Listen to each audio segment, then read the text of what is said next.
Abre tu cuenta de ahorro Atlántida más fácil desde el celular. Descarga Atlántida Móvil, digital donde estés. Banco Atlántida. Imagina, cree, triunfa, presenta. Uno de los sectores que ha resultado más afectado durante este contexto de la pandemia del COVID-19 ha sido el sector educativo, no solamente en Honduras, sino en el mundo entero. En esta ruta y con el ánimo de contribuir al país, las universidades públicas y privadas, al igual que la Asociación de Medios de Comunicación, a inicio de este año 2021, presentó una propuesta de priorización del plan estratégico del sector educativo. Vistas así las cosas, cuando ya estamos cumpliendo 6 meses de este año 2021, hoy nos queremos preguntar, ¿qué acciones ha implementado la Secretaría de Educación de estos planteamientos, de esta propuesta realizada a inicios de año por las universidades públicas y privadas, así como por la Asociación de Medios de Comunicación? Nos alegra, nos reconforta en gran manera que ya el gobierno, con vacunas donadas por los Estados Unidos y también por México, ya inició con la vacunación contra el COVID-19 para los docentes a nivel nacional. Pero tampoco se nos ha dicho qué va a pasar después, si estos docentes van a retornar a las aulas de clase o solamente se les está vacunando como cualquier otro hondureño. Es importante analizar cómo está hoy la educación, tomando en cuenta que estamos a mitad de año. Nos acompañan en esta mañana expertos en la materia que laboran con universidades públicas y privadas y también que laboran con organizaciones no gubernamentales que generan incidencias sobre esta temática de suma importancia para el desarrollo de cualquier país. Queremos saludar en esta mañana al doctor Mario Alas del Observatorio de la Educación de la Universidad Pedagógica Nacional Francisco Morazán. Cuando estamos cerrando ya el 6º mes del año, ¿cómo está la educación en el país? Buenos días, doctor Mario Alas. Muy buenos días, gracias por la oportunidad que se nos brinda en representación del Observatorio de la Educación de la Universidad Pedagógica Nacional Francisco Morazán para poder aportar algunas ideas que ayuden a analizar la situación del sistema educativo. Bueno, me gustaría comenzar con unas declaraciones que dio Andrea Schleisler, que han sido muy comentadas aquí también en Honduras por el doctor Armando Uceda, que nos está acompañando ahora, y también por el doctor don Marlon Brevé. Este señor es el fundador de la prueba PISA y es el encargado de educación de la OCDE. Y hace unos días, 12 días precisamente, en una entrevista con el diario El País de España, planteaba que en España, pero es algo extensivo probablemente para toda América Latina, dice: tienes un sistema educativo preparando para un mundo que ya no existe y no haciéndolo para el mundo que estamos viendo emerger. En eso consiste la educación, en preparar a los estudiantes para un futuro, no para nuestro pasado. Inicio con esta declaración por una razón. Estamos en un contexto de crisis. Las crisis nos dan una oportunidad de hacer cambios profundos. Nos dan una oportunidad, y esta es la historia de las sociedades, y sobre todo de Occidente, de hacer cambios, de mejorar. La crisis de la pandemia ha afectado profundamente los sistemas educativos en todo el mundo. Honduras no es la excepción, por supuesto.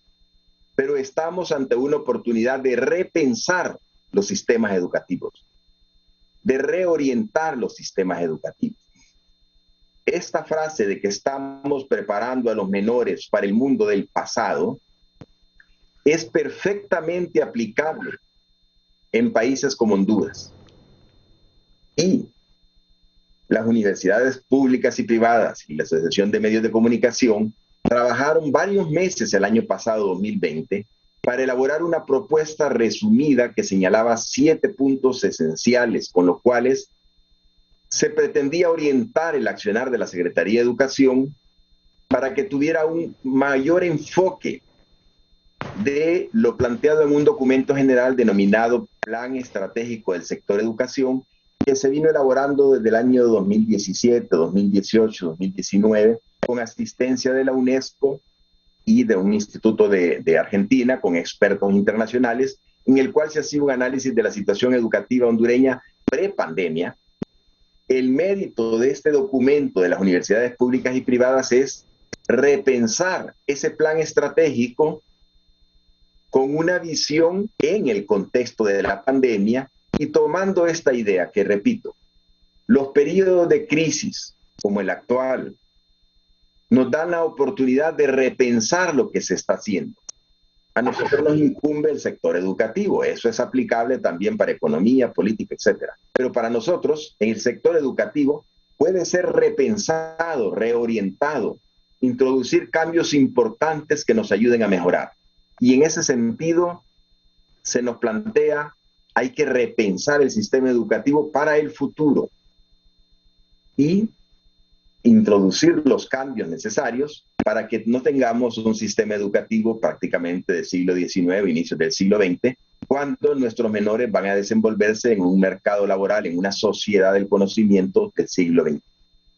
Me quedaría acá con esa idea. Estamos en una coyuntura que, aunque dura, muy dura para todas las sociedades y para los sistemas educativos, tenemos una oportunidad inmejorable para repensar el sistema educativo e introducir cambios importantes que nos ayuden a construir un mejor futuro para la sociedad hondureña. Ok, muchas gracias, doctor Mario Alas, por acompañarnos esta mañana en representación del Observatorio de la Educación de la Universidad Pedagógica Nacional Francisco Morazán. Nos acompaña también el doctor Roosevelt Hernández del Instituto de Investigación y Evaluación Educativa y Social de la Universidad Pedagógica Nacional Francisco Morazán.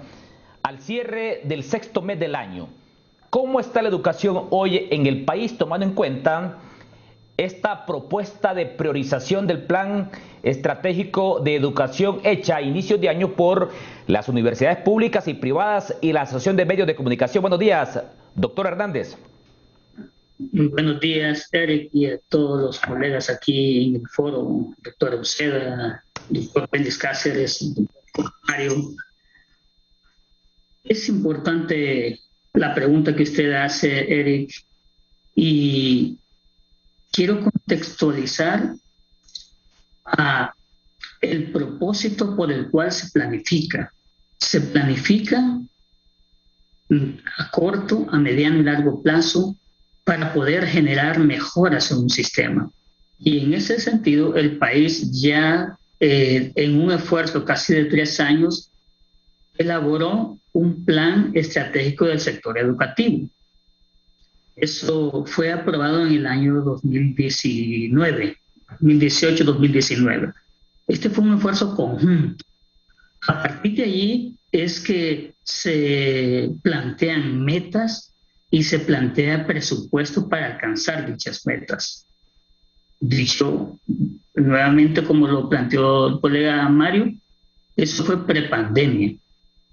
En pandemia y pospandemia, las universidades públicas hemos planteado, públicas y privadas, porque estaba la ANUPRI, hemos planteado 7 aspectos y para ver, y se llama plan estratégico, digamos, priorizado del plan estratégico del sector educativo, o famoso S, se priorizaron algunos elementos y se ajustaron a la realidad en la cual estamos viviendo y se apuntan estrategias diseñadas para la mejora, orientadas en este contexto. Quiero, a la luz de lo primero, que hace usted la pregunta, ¿cómo estamos? ¿Y qué se está haciendo? Quiero presentar unas diapositivas, si me permiten, para que vean lo que las metas, digamos, en el plan estratégico del sector educativo, hay metas valiosas. Pero veamos cómo ha afectado esto de la pandemia en este momento. Y voy a mostrar 2 diapositivas en este primer momento, para que hagamos una reflexión a la luz de lo que está pasando. Esto, digamos, son las metas de cobertura. Dos grandes aspectos que siempre hemos mencionado en este programa, Eric, es que hay dos elementos fundamentales dentro del sistema educativo. ¿Cuántos niños y jóvenes son atendidos? Esto se llama cobertura o acceso. ¿Y cuánto aprenden estos niños?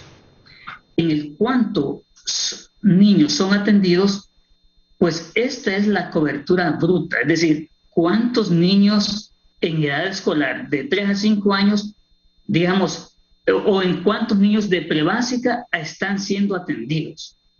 Aquí están los niños que están de 3 a 5, pero también están incorporados los niños de 6 o 7 años en prebásica, en el caso de la de prebásica.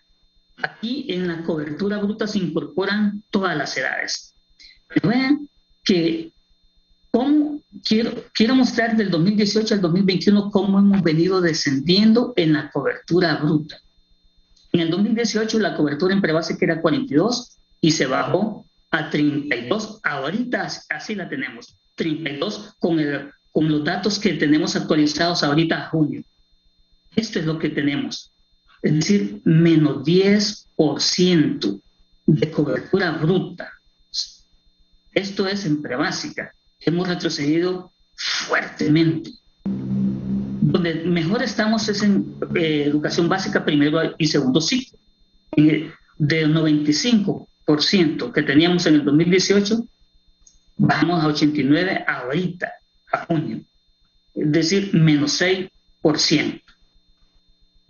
En prebásica, vean la cuestión un poco crítica también. Teníamos 67, bajamos a 59 ahorita. 8 puntos porcentuales menos de cobertura bruta en tercer ciclo de educación básica. Y aquí es importante. Y veámoslo ahora en educación media. Esa es, digamos, la población de mayor riesgo social. Y aquí siempre hemos tenido falencias, pero teníamos una cobertura bruta de 44% en el 2018. Ahora solo tenemos 33%.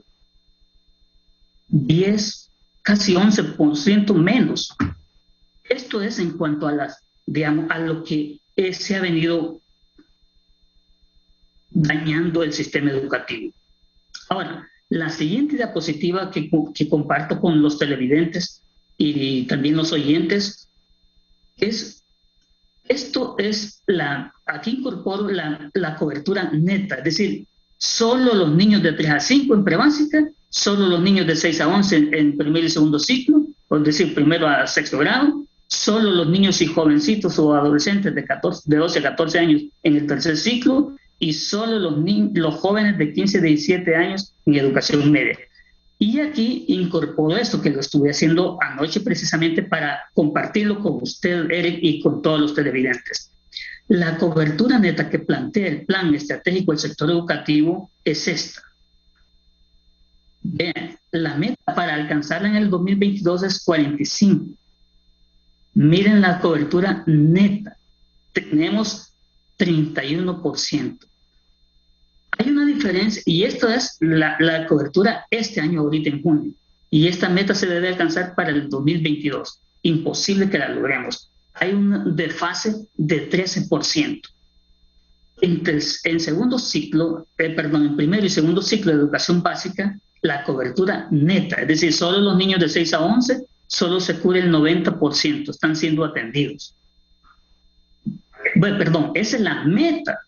La cobertura neta es la 90%, pero realmente lo que están ahorita en junio, de 6 a 11, de primero a sexto grado, solo es el 66%.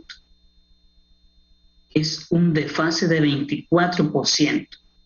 Tercer ciclo, aquí tenemos de 12 a 14 que deberían de estar en séptimo, octavo y noveno grado. La meta para el año 2022, según el plan estratégico, es 55%. La cobertura neta ahorita a junio es de 33%. Miren la catástrofe. Hay un desfase de 21, casi 22%. Y más grave, la educación media. La meta es 35%. Ya la meta es baja, pero miren la cobertura neta que tenemos ahorita. De 15 a 17 años, solamente casi 16 niños de cada 100 están dentro de los colegios. Hay un desfase del 19%. Ante esto es, digamos, crítico para todo el sistema. Precisamente ante esto es que, como universidades públicas y privadas, planteamos estos grandes, digamos, priorizando ese plan estratégico del sector educativo en 7 elementos. 1, acceso y conectividad a la red de medios de comunicación masiva y digitales para poder mejorar la cobertura. 2, el desarrollo profesional docente, es decir, la formación permanente y la formación inicial también. 3, calidad de los aprendizajes. 4, el cuarto eje es desarrollo de competencias del mundo del trabajo y construcción de la ciudadanía. 5, descentralización del sistema educativo para los niveles de prebásica, básica y media. 6, financiamiento de la inversión en educación. Y un 7º eje es la investigación e innovación. Estos elementos o ejes los vamos a ampliar en el programa y el doctor Uceda va a incorporar. Yo aquí tengo los elementos, las medidas a corto y a mediano plazo que propusimos a la sociedad hondureña. Y podemos hacer el ejercicio visual de qué cosas se han tomado en cuenta o qué cosas no se han tomado en cuenta. Pero el punto aquí, inicialmente planteado, Eric, es que el desfase de la planificación con lo real es crítico en cobertura bruta y cobertura neta.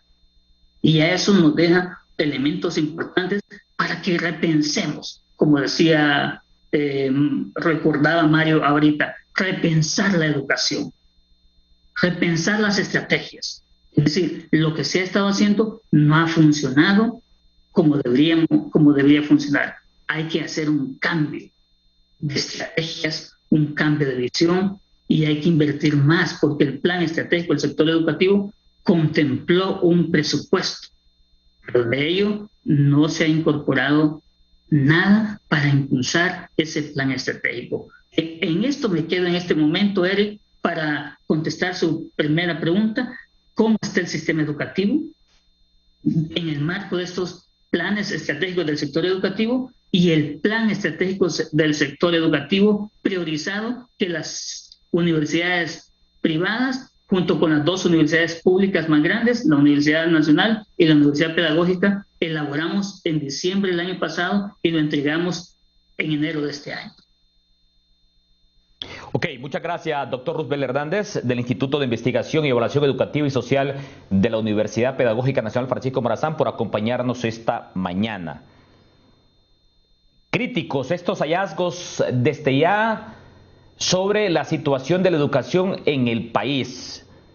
Y nos seguimos planteando la interrogante: ¿y acaso la Secretaría de Educación ha tomado en cuenta esta propuesta de priorización hecha a inicios de año por las universidades públicas, privadas y también por la Asociación de Medios de Comunicación? Esto con el ánimo de contribuir a fortalecer el sistema educativo nacional. Y desde la Universidad Nacional Autónoma de Honduras, ¿qué mirada se le hace al sistema educativo nacional? Nos acompaña el doctor Armando Uceda, quien es el coordinador de posgrados de la máxima casa de estudio. Buenos días.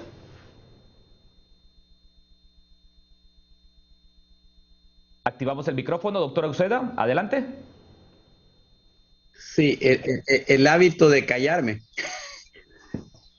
cuando estoy en estas reuniones.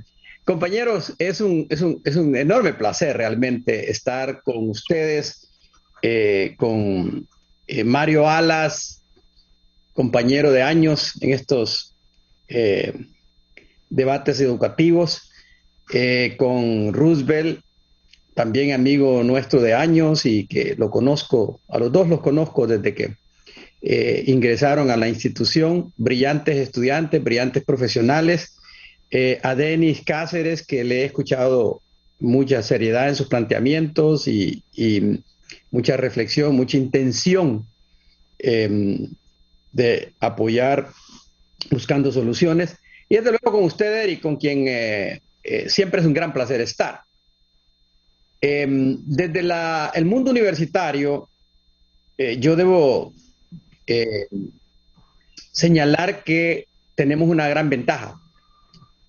En todas partes del mundo, la crisis golpeó severamente a los sistemas educativos, pero golpeó en la parte baja más duro a los niños de educación inicial.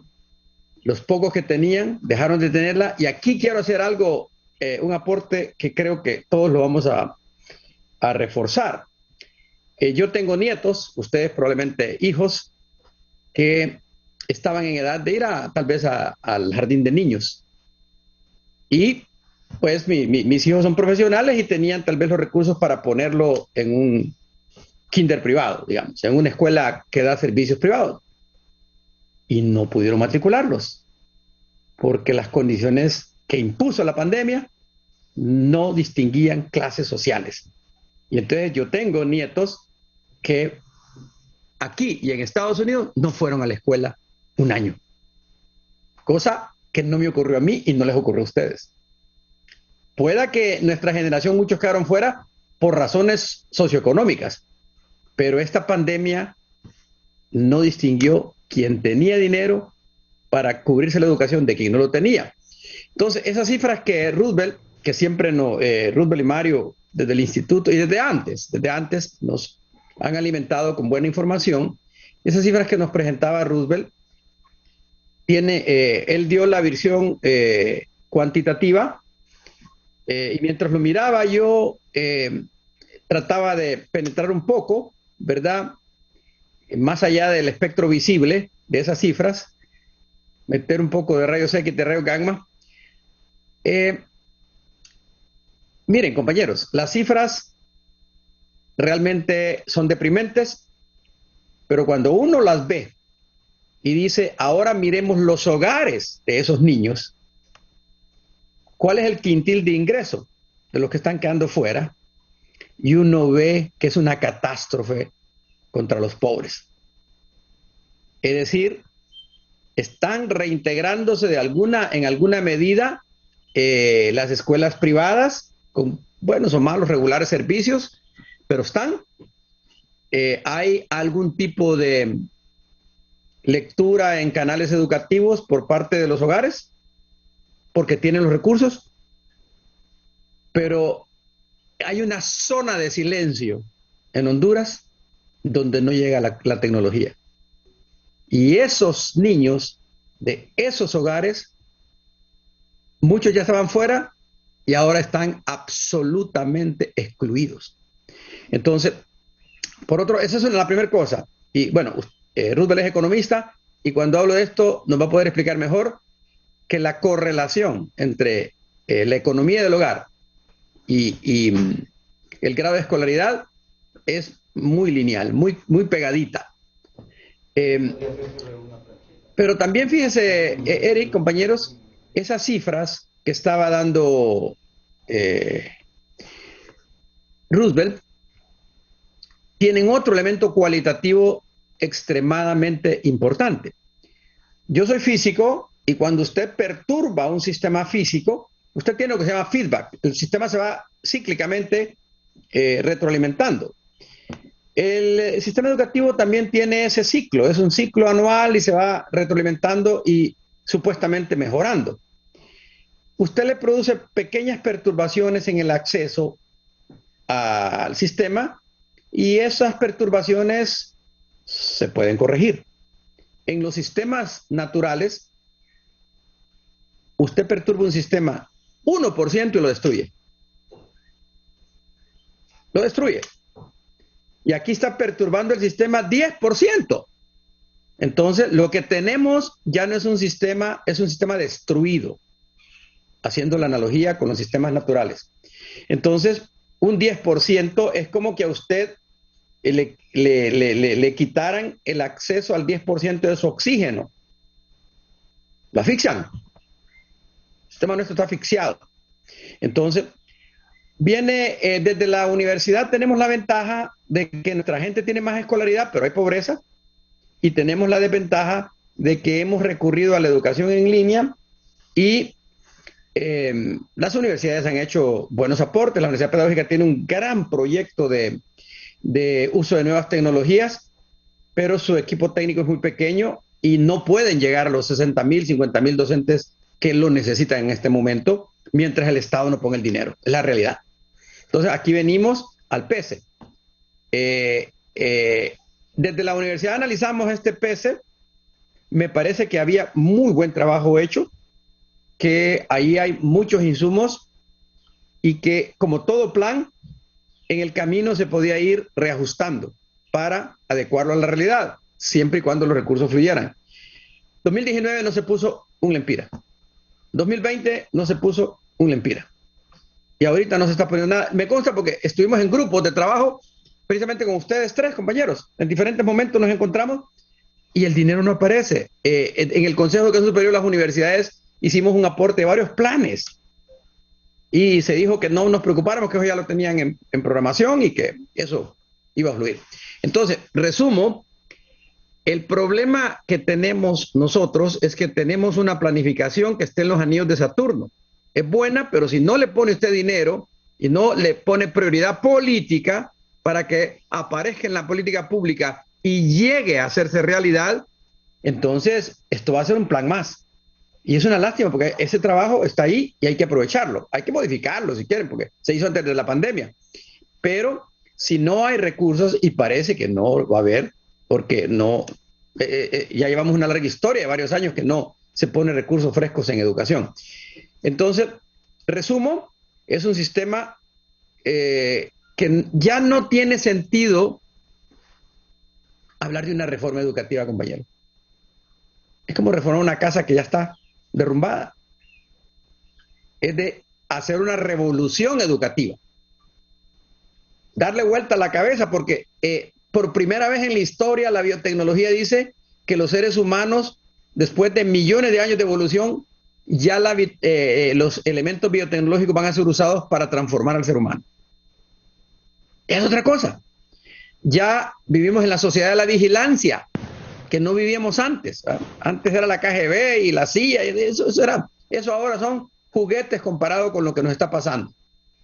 Vivimos en un mercado, el mundo tiene un mercado laboral que está generando y nosotros vamos rumbo opuesto a la historia. Entonces, ya no es realmente una reforma educativa que queda pequeña. Ahora, me decía ayer mi buen amigo de ustedes también, el ex rector de la Universidad Pedagógica, el doctor Pedro Saavedra, compadre, me decía, ¿no será que siempre pensamos nosotros hacer la reforma educativa desde el Ministerio de Educación? ¿No será que no puede el ministerio? Que ya no tiene. Y no porque no tenga técnicos capaces, los tiene. Yo estuve ahí, pero el ministerio es muy pequeño y tiene una visión centralizada propia de una época que ya desapareció en la historia. Entonces, me quedo ahí con el reto. ¿Será que es una revolución educativa hecha con actores de la sociedad y no necesariamente desde la Secretaría de Educación? Desde el Consejo Nacional de Educación, que vamos a hacer una primera... Permítame, doctor Armando Uceda, vamos a hacer una primera pausa comercial. Cuando regresemos voy a presentar a Denis Cáceres. Denis Cáceres es experto en el tema de la evaluación educativa. Y ya me decía un amigo televidente, ojo con Denis Cáceres, me dice, que todavía los maestros resentimos, me dice, su mano dura cuando Marlon Escoto fue ministro de Educación en el periodo de Pepe Lobo.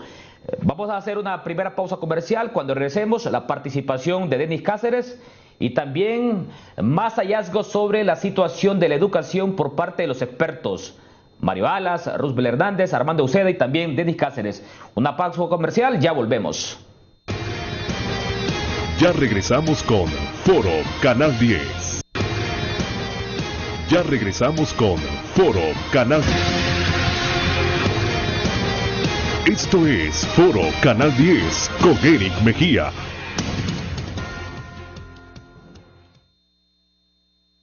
En esta mañana en Foro Canal 10, ya cuando estamos finalizando el sexto mes del año, estamos analizando la situación de la educación en el país.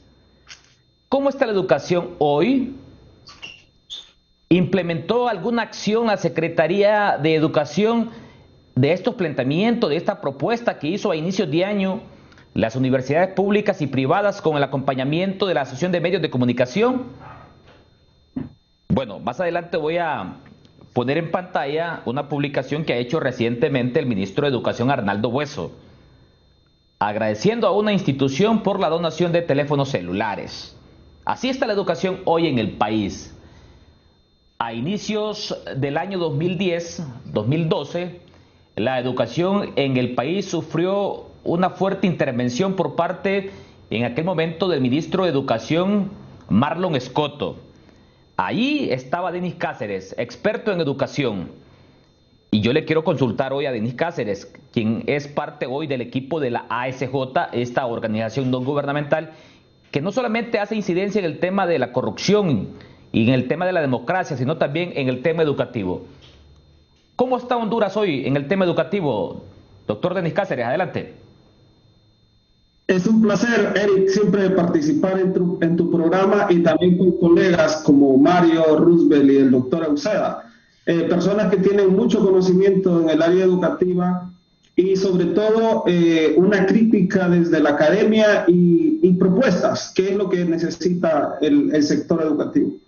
Mira, voy a comenzar con algo muy importante y qué bueno que el televidente pues se acuerda de que se pudieron hacer cosas en algún momento y que no fueron sostenibles. Eso pasa más por la política del país y también que hay que evaluar lo que se hace y si no es bueno, pues hay que cambiar. Voy a comenzar con algo, Eric. Mira, hay un informe del Banco Mundial de Hanuche que te dice que un buen profesor te puede adelantar 2 años a un estudiante en la educación básica y un mal profesor te lo puede atrasar 2 años también. ¿Sí? Entonces, uno de los ejes de esta propuesta de las universidades públicas y privadas es el tema de la calidad educativa. Una posible solución es ponerle docentes de alta calidad a los estudiantes para que puedan recuperar los 2 años perdidos. Si le pones un docente malo a estos estudiantes, pues los vas a atrasar otros 2 años más. Lamentablemente, esta es una realidad en la que vivimos y que científicamente se ha comprobado con evaluaciones estandarizadas de que un buen docente puede hacer un cambio, un salto hasta 2 años en alumnos que a nivel promedio y en recursos están en igualdad de condición. Entonces, voy a comenzar con algo muy importante, Eric. Mira, antes de la pandemia, hicimos un estudio denominado PISA, yo lo coordiné para Honduras, fue como un privilegio que me hayan dado que lo coordinara, pues creo que en toda mi vida no volveré a hacer eso. Pero mira, lo que nos decía este estudio, y justamente platicábamos con Andreas Leicher, es que en Honduras hay un 15% de estudiantes que logran el estándar de PISA, el estándar internacional de PISA generado por la UNESCO, que es el nivel 2. Entonces hay un 15% de estudiantes hondureños que logran el nivel 2, que son comparables con alumnos de Suiza, con alumnos de Italia, con alumnos de Finlandia, en este país. ¿Ok? Entonces, si este 15% lo logra, ¿por qué no lo logra el 85%? Entonces, acá es el tema de la exclusión educativa. Los que tienen mejores recursos, en promedio, están logrando este 15%. O sea que aquí el 85% de los estudiantes con más o menos 9 años de escolaridad en el sistema educativo no logran el estándar PISA. El 85% no lo logra. El 70% no lo logra en lectura, pero sí lo logra un 30%. Entonces, ¿por qué lo logra este 30%? Si la capacidad de las escuelas privadas está entre un 12 y un 15%. También hay un 15% de escuelas públicas que lo estaban logrando. Y un 25% lo logra en ciencias. Esta prueba PISA evalúa matemática, lectura y ciencias. Entonces, ¿por qué? También hay un sector en Honduras que logra el nivel 2 internacional de PISA, pero hay un 70%, un 80% que no lo logra. Esto es porque hay una desigualdad estructural en este país tan grande, donde hay estudiantes que se pueden comparar en su calidad con alumnos de Finlandia, con alumnos de Suiza. Pero la mayor parte de los estudiantes que están en la escuela hondureña no logran el estándar internacional de PISA. ¿Y qué es lo que mide PISA? Bueno, PISA mide frameworks internacionales elaborados por Pearson, que son las competencias mundiales que necesita un ciudadano para moverse en el mundo del trabajo y moverse también por el mundo como un ciudadano mundial. Entonces, por eso la declaración de Andreas. Estamos preparando a los estudiantes para las competencias que ya no se necesitan. Lo que se necesita son competencias en matemática, en ciencias y en lecturas de un ciudadano internacional para que se pueda mover por el mundo de una manera exitosa. ¿Cuál es la ventaja de esto? Hay dos extremos. Tomas los frameworks de PISA y los metes en tu currículum nacional, o tomas los frameworks de PISA para que sean tu currículum. Esos son los extremos que se ha estado hablando del mundo. Hay que sacrificar cierto romanticismo en la educación actual y poner los frameworks de PISA al frente de la educación para que nuestros estudiantes sean competitivos a nivel internacional.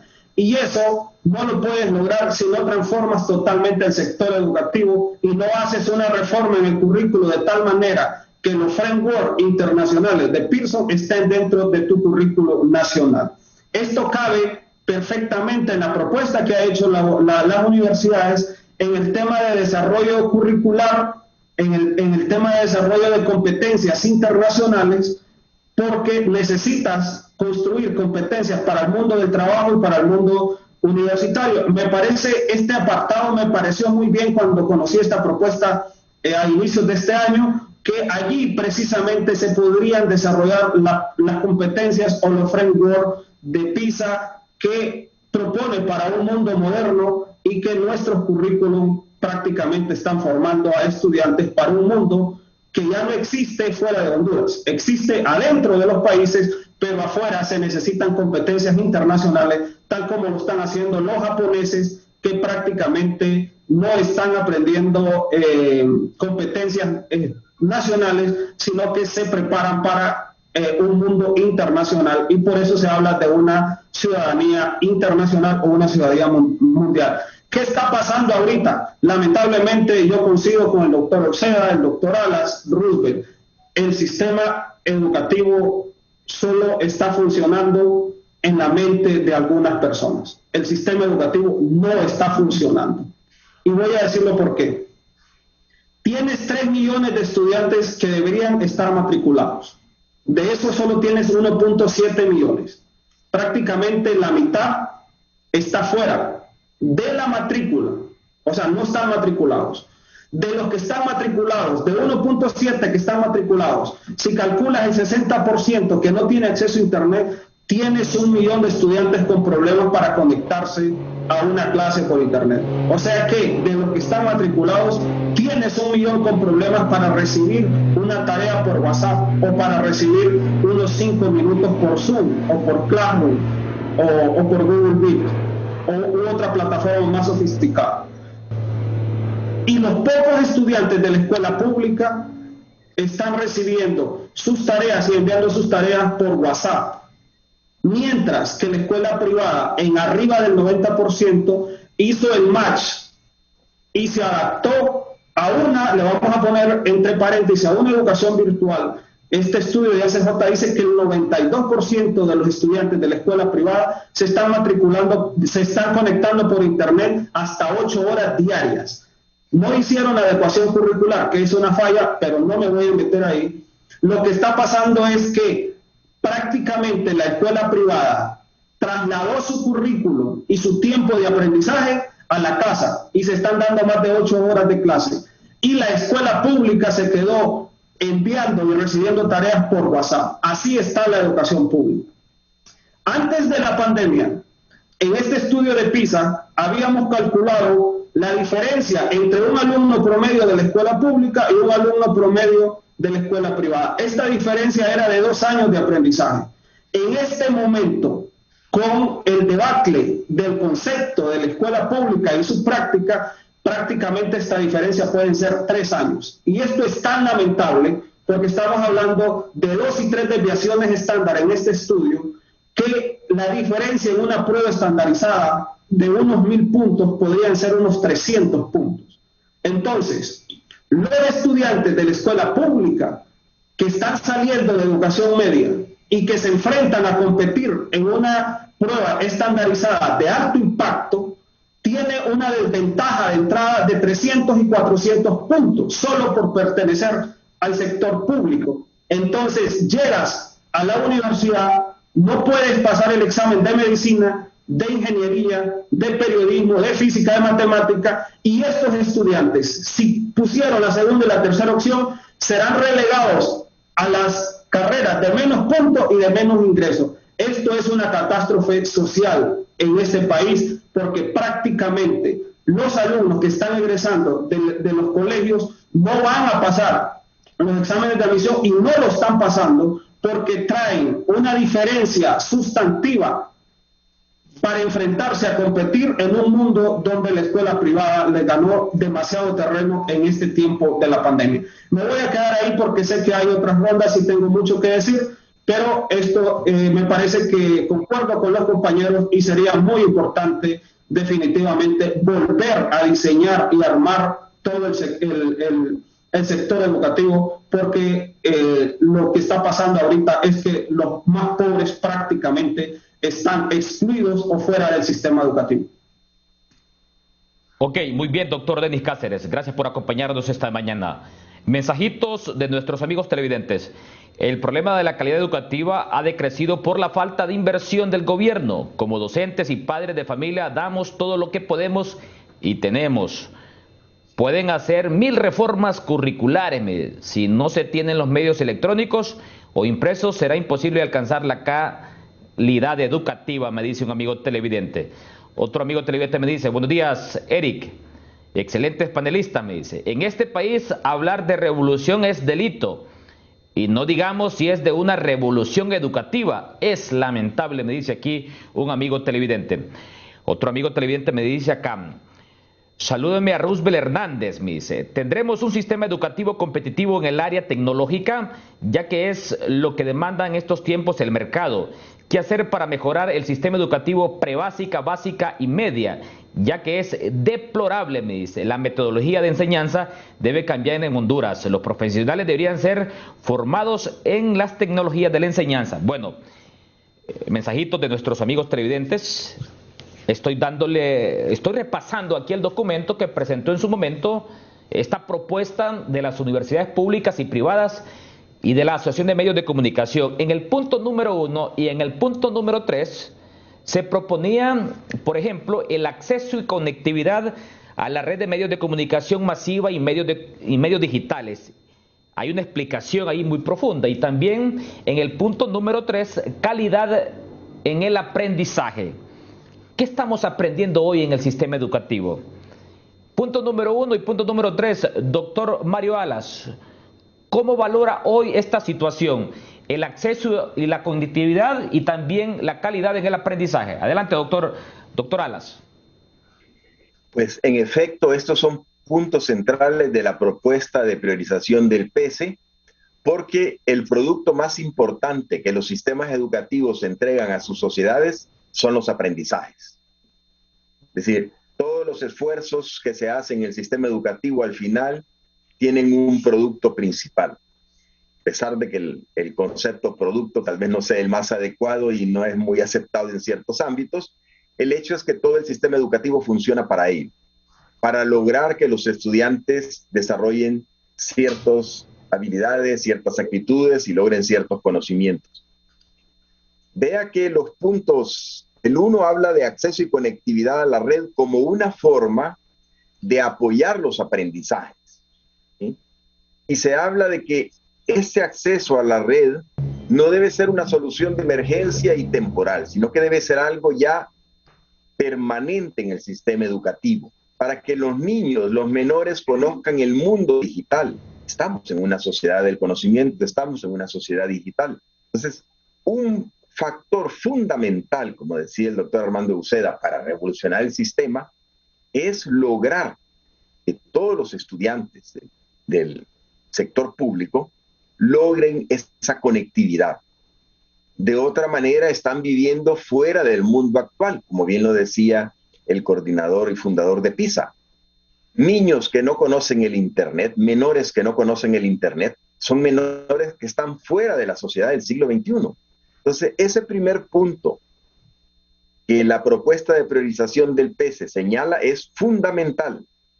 Brindar acceso y conectividad a la red de medios de comunicación masiva y medios digitales, pero no como una solución temporal, no como una solución de 6 meses para el 2021, no, o como se planteó en el decreto del 2020 para el resto del año lectivo 2020, no. Eso tiene que ser una solución ya permanente y cada vez debe seguir siendo ampliada. Ahora, los puntos 3 y 4 son fundamentales. El punto 3 habla de calidad de los aprendizajes, quizás lo podemos ver en pantalla, y esto se refiere a que el acceso a la red es un medio para fortalecer los aprendizajes, porque al final los docentes trabajamos en el sistema educativo, las escuelas, los centros educativos se construyen y toda la inversión que un autor planteó que era el 5% de la riqueza mundial, dice, se invierte en educación. Y si no se producen los aprendizajes, él tituló el artículo La mayor estafa del mundo. Yain en el 2018, un artículo señala, la mayor estafa del mundo es la educación, dice.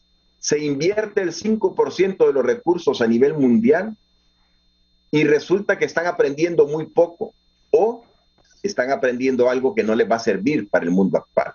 Entonces, en el apartado 3 de este documento se plantea la calidad de los aprendizajes y uno de los televidentes escribió diciendo algo muy cierto. De nada sirve reformar a nivel de normativa si no se da el acceso a la red y si no se distribuyen los materiales impresos de apoyo. Una de las diferencias fundamentales entre la escuela pública y privada es el acceso a recursos de aprendizaje. ¿Sí? Ese acceso a recursos digitales, a recursos impresos, a guías de trabajo, cuadernos de texto, eso hace una diferencia fundamental, que bien lo señalaba el doctor Denis Cáceres. ¿Se imaginan que en un mismo país la diferencia entre sectores de pobreza y sectores con mayores recursos pueda ser de 2 o 3 años de niveles de aprendizaje? Cuando esa diferencia abismal puede ocurrir entre países, pero no debería de pasar al interior de un país. Entonces, la calidad de los aprendizajes es fundamental. Y voy a tocar el punto 4 para terminar mi intervención. El punto 4 del documento señala desarrollo de competencias del mundo del trabajo y construcción de la ciudadanía. Y aquí estamos de nuevo con el tema del currículo. Es decir, todo sistema educativo cumple 2 funciones fundamentales. Formar para la ciudadanía y formar para el mundo del trabajo. Pues bien, actualmente estamos fracasando en los 2 ámbitos. Para lograr mejoras, entonces necesitamos una reforma curricular, o en palabras del doctor Eusebio, una revolución curricular. Cuando este señor fundador de la prueba PISA plantea que en España hay que modificar sustancialmente el currículum, no se está refiriendo, el contenido del mensaje no se está refiriendo exclusivamente a España. Toda América Latina tenemos ese problema, unos más, otros menos, pero en general, en un análisis que hizo recientemente en el 2020 sobre los currículums de América Latina, se señala que son enciclopédicos, que atiborramos de contenidos. Y este autor, Andreas Schleicher, plantea, no se trata de dar un currículum tan largo, sino de dar un currículum más corto pero más profundo. Porque la competencia de aprender a memorizar y repetir es algo que ya no corresponde a las necesidades del mercado laboral del siglo XXI. Las tareas repetitivas cada vez más van a ser abordadas por robots, por máquinas, que repiten tareas y que las hacen mucho mejor que uno. Es la capacidad de pensar, de decidir, de valorar, la que las máquinas todavía no tienen. Y ahí es donde el currículum tiene que tener más profundidad, enseñarle a pensar al sujeto, enseñarle a razonar, a aplicar. El alemán, este fundador de PISA, dice, en España el currículum tiene 1 kilómetro de largo y 1 centímetro de profundidad. Bueno, probablemente el de nosotros ande muy cerca o peor que eso. atiborramos de contenidos, pero el niño no sabe qué hacer con sus habilidades matemáticas. El niño no maneja conceptos básicos de causa y efecto. Uno tiene estudiantes universitarios, hay que hacer un esfuerzo fuerte para que entiendan cuándo en realidad hay causa y efecto y cuándo simplemente una correlación, una asociación, una diferencia entre los grupos que no se procede de una causalidad. Entonces, esos conceptos básicos de razonamiento, de entender y aplicar a la vida real, es el foco del currículum actual en los países desarrollados. Y como bien lo decía Denis Cáceres, nos queda o reformar a profundidad o tomar esas habilidades que se señalan, que han sido seleccionadas por expertos mundiales, como la meta de nuestro currículum. En lugar de estar atiborrando de contenidos, buscar los contenidos básicos y lograr que razonen, que piensen. Pero ojo, esto pasa también por una reforma en la formación docente. Si uno mira, las clases de ciencias sociales están atiborradas de conocimientos de geografía, pero usted le pregunta al estudiante o incluso al docente cuáles son los riesgos de la minería abierta y por qué ese tipo de explotación minera es dañina para la sociedad, y probablemente no le van a poder explicar. Entonces, ahí estamos ante el problema de un currículo que necesita una reforma a fondo. ¿Sí? Necesita una, como bien lo dijo, necesita realmente cambiarse en profundidad por un currículum del siglo XXI. Y esto implica también... Hagamos un pequeño alto, doctor Mario Alas, porque ya se nos incorpora el asesor de la Secretaría de Educación, Johnny Varela. Johnny Varela quiere participar sobre las observaciones que han hecho hoy los expertos, los doctores Mario Alas, Roosbel Hernández, Armando Uceda y también Denis Cáceres, expertos de alta calidad en el tema educativo. Y desde la Secretaría de Educación, ¿cómo se valoran, cómo se reciben estos señalamientos críticos constructivos por parte de los expertos? Desde la óptica de la Secretaría de Educación, ¿cómo estamos hoy al cierre del sexto mes del año? Buenos días, don Johnny Varela. Buenos días, un saludo a la distancia. Importante e interesante el abordaje de lo que es el tema educativo desde el enfoque del plan estratégico y la propuesta que las universidades han realizado con respecto a la acotación de lo que es el plan estratégico del sector educación 2018-2030. Es de mencionar que el plan estratégico del sector educación tiene tres grandes áreas. Lo que es el área de acceso, que tiene que ver con todo esas oportunidades que los niños tienen para poder acceder a los centros educativos. El tema de lo que tiene que ver la calidad de los aprendizajes. Y la otra área que tiene que ver el tema de institucionalización, descentralización y democratización. Hay un plan de acción que se elaboró derivado de todos los actores que participaron del plan estratégico del sector educación, y ese plan de acción comprende un tiempo del 2019 al 2022. Este año el Consejo Nacional de Educación, quien rectora la definición de las políticas públicas en materia educativa en el país, hizo una evaluación del plan estratégico del sector educación bajo las tres grandes áreas que yo les acabo de mencionar, y los resultados de esa evaluación son desafiantes. De 67 metas evaluadas, 14 no fueron evaluadas, y hay una valoración, porque aquí hay que entender muy bien, el plan estratégico del sector educación no comprende varios componentes. El componente formal, que está integrado por la Secretaría de Educación y por las universidades privadas y públicas. También el sector no formal, que está integrado por la Comisión Nacional de Educación de Alternativa No Formal y también el Instituto Nacional de Formación Profesional. Entonces, cuando hablamos del sistema educativo, debemos de abordarlo desde un enfoque de sistema. Es decir, tanto la universidad como la Secretaría de Educación, como la educación alternativa no formal y la información técnica profesional. Este plan, la evaluación del Plan de Acción 2019-2022 presenta grandes desafíos porque varios componentes del sistema no lograron presentar la información y por lo tanto el 70 y 100% de las metas tienen un rango de gestión de corrección menor al 80%, con bajo o cero ejecuciones por falta de esto. Este sería un tema aparte para poder ver desde las universidades, desde la Secretaría de Educación, de la educación alternativa no formal y la técnica profesional, las metas que ya estaban establecidas por cada uno de los componentes. Entonces, en ese sentido, las universidades han realizado una aportación muy importante de una acotación de temas relevantes, como lo han mencionado en el caso de la conectividad, en el caso de la formación de los docentes, en el caso de tecnología, de las habilidades que se requieren para el siglo XXI y otros elementos que son bien importantes de abordar y de poder definir en este marco.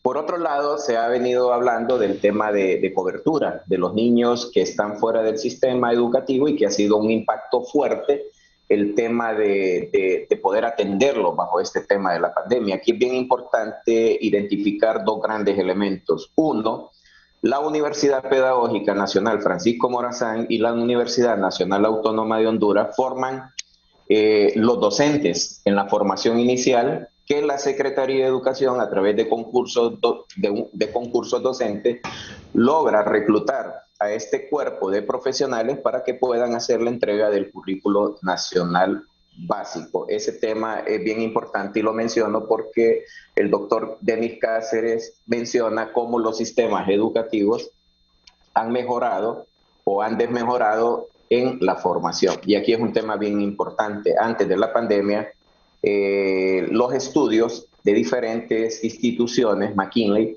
y otros, han demostrado que los sistemas educativos mejoran a través de la formación inicial de los docentes y a través de una formación permanente. Aquí es un gran reto y un gran desafío para que el Sistema Nacional de Formación Docente logre acuerpar o pueda crear un sistema entre las universidades de su formación inicial y la formación permanente para que podamos hacernos la siguiente pregunta. ¿Estamos preparados los docentes para poder hacer una entrega híbrida a través de metodologías, a través de plataformas para poder atender a los estudiantes? Y retornando al tema de los niños excluidos, y mencioné lo de los docentes, que cada institución tiene su campo de acción, la Secretaría de Educación en ese sentido logra contratar docentes para entregar un currículo nacional básico y cuenta con los centros educativos. Entonces, aquí es la invitación para todas aquellas instituciones que trabajan en el tema de niñez, que está establecida en la Constitución de la República, que la educación es gratuita, y está establecida en la Ley Fundamental de Educación y en sus reglamentos, que debe de ser obligatoria en sus niveles de prebásica, básica y media. Entonces, la invitación es cómo estas instancias que deben de asegurar el marco normativo en el país y que deben de trabajar en el tema de niñez, también invito a las organizaciones de sociedad civil de dar un salto cualitativo del tema del, sabemos ya, los diagnósticos nos dicen cuántos niños, las estadísticas, las proyecciones. Ahora necesitamos ver cómo mover ese marco normativo, ver cómo poder trabajar para que estos niños puedan acceder al tema educativo. Y en este sentido, cuando les hablaba de las áreas, es bien importante el tema del acceso.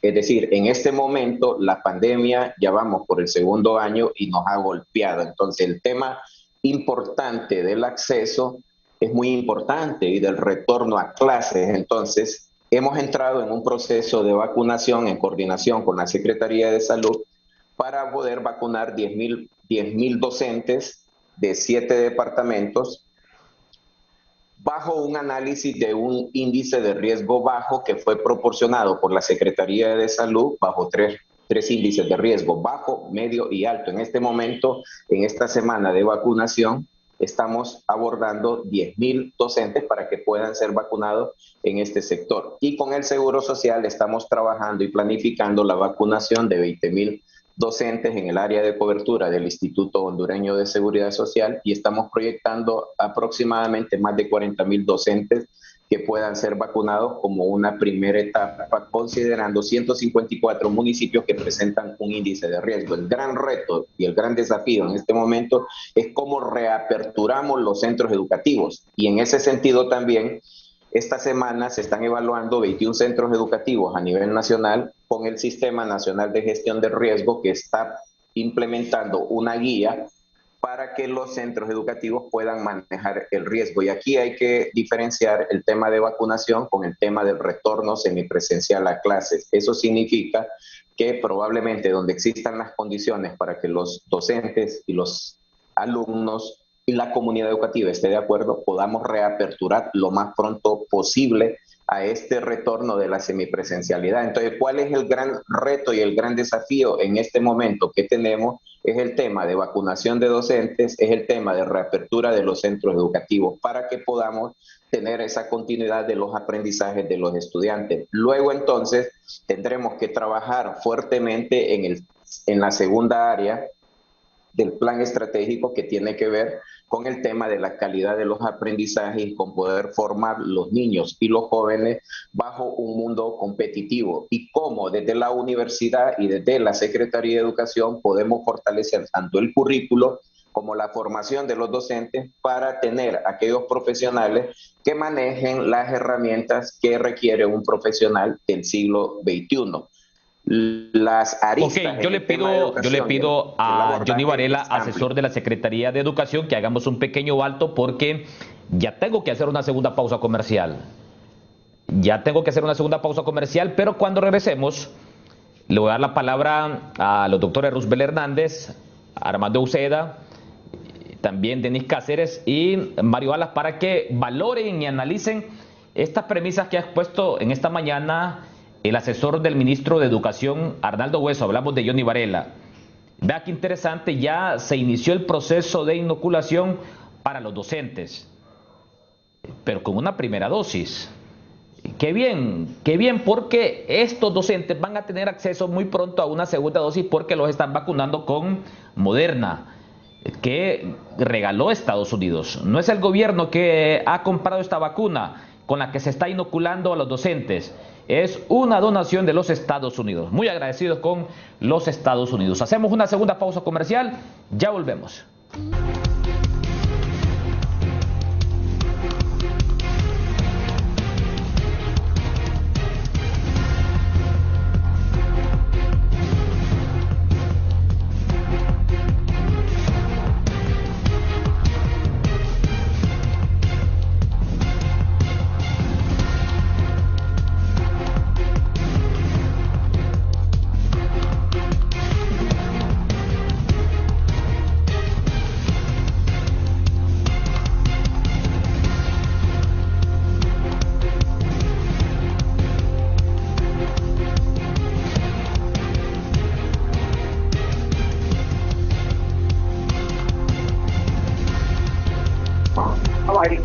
Entramos a la segunda hora de Foro Canal 10. Interesante las premisas que nos ha dejado planteadas ya el asesor de la Secretaría de Educación, Johnny Varela. Partiendo de esto, yo le consulto a los expertos en la materia desde el ámbito de las universidades públicas, UPN y también autónoma, así como desde la sociedad civil.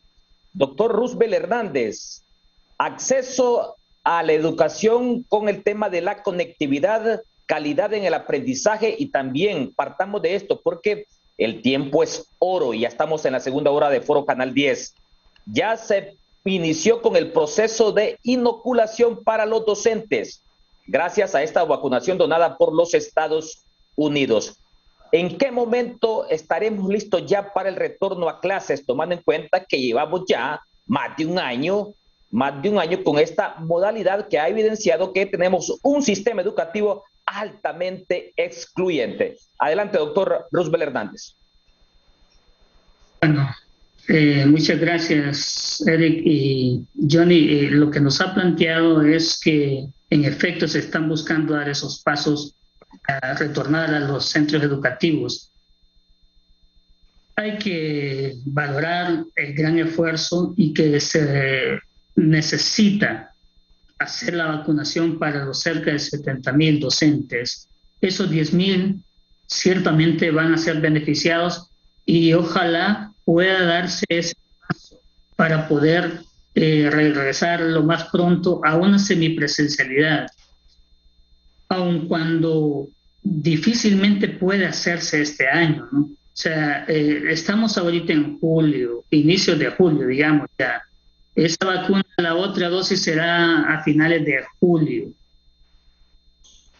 Viene agosto, septiembre, que es un mes más de fiestas patrias, octubre, y ya en noviembre se cierra el año lectivo, semanas antes, cuando hay un periodo electoral.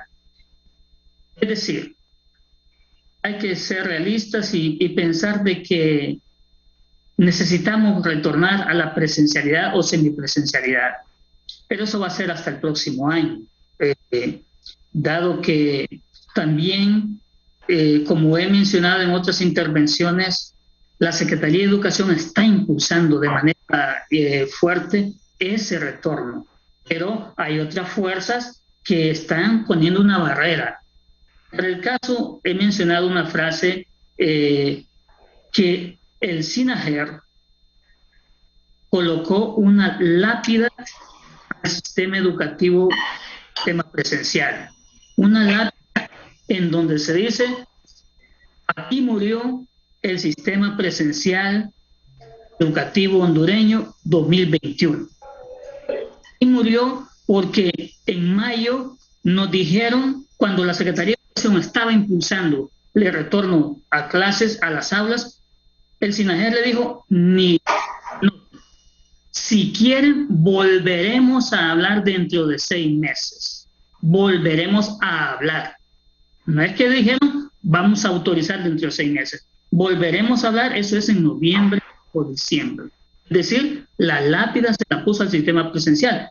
Evidentemente, hay que prepararnos para el otro año. Y aquí tomo ese punto que Eric está mencionando acerca de la propuesta, que entonces hay que seguir preparando, hay que seguir trabajando con este sistema virtual o a distancia. En este momento traigo a colación el punto número 1 que planteaba Eric, que esto debemos seguir impulsando.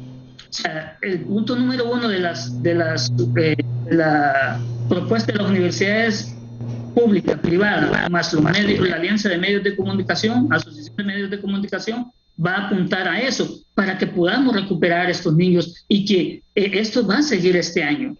Y además debemos entenderlo claramente, que esta pandemia nos va a obligar a estar alternando periodos presenciales cortos, periodos a distancia de manera...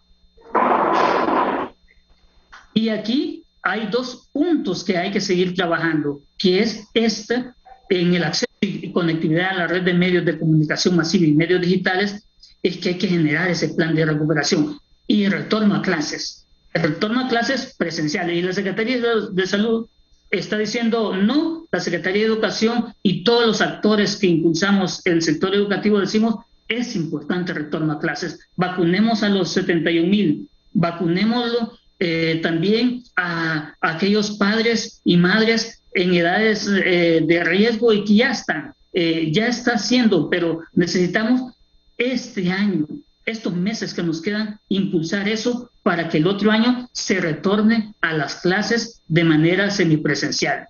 Y ni voy a mencionar el 2, porque aquí no se ha hecho nada para poder restablecer esos elementos importantes de la infraestructura. Pero en esto, Eric, y a todos los colegas que estamos aquí y a los televidentes, hay que asegurar esa navegación gratuita. Retornemos al sistema presencial o semipresencial o no. Es que hay que proveerles la conectividad, el acceso al Internet. Es uno de los elementos importantísimos en reducir la brecha de conocimientos entre un niño pobre y un niño con mejores ingresos. Es un elemento importante en reducir la brecha tecnológica entre los países en vía de desarrollo como Honduras y en países del primer mundo, como se le llama también. La navegación gratuita. Aquí es importante asegurar eso, porque es una manera de poder fortalecer los conocimientos, habilidades de los niños. Hay que impulsar esto. Las plataformas virtuales que la Secretaría está impulsando, hay que seguirla fortaleciendo. El acceso a los docentes y de estudiantes a esas plataformas, la certificación continua de los docentes en el uso de las plataformas en competencias pedagógicas. Y también este elemento último, el acceso a dispositivos tecnológicos. Una cosa es el 1.3 que menciono, que es asegurar la navegación gratuita, pero para tener, primero es ese punto importantísimo, asegurar navegación gratuita, pero luego es tener a disposición de los niños y docentes los medios tecnológicos. En el caso de los docentes, las computadoras. En el caso de los niños pueden ser los teléfonos inteligentes. En muchas zonas no hay, en muchos hogares no hay, sino que más bien un teléfono que no tiene estos elementos de poder navegar. Hay que buscar eso. Sin duda que hay que fortalecer la alianza que se ha estado generando por parte de la Secretaría de Educación con los medios de comunicación.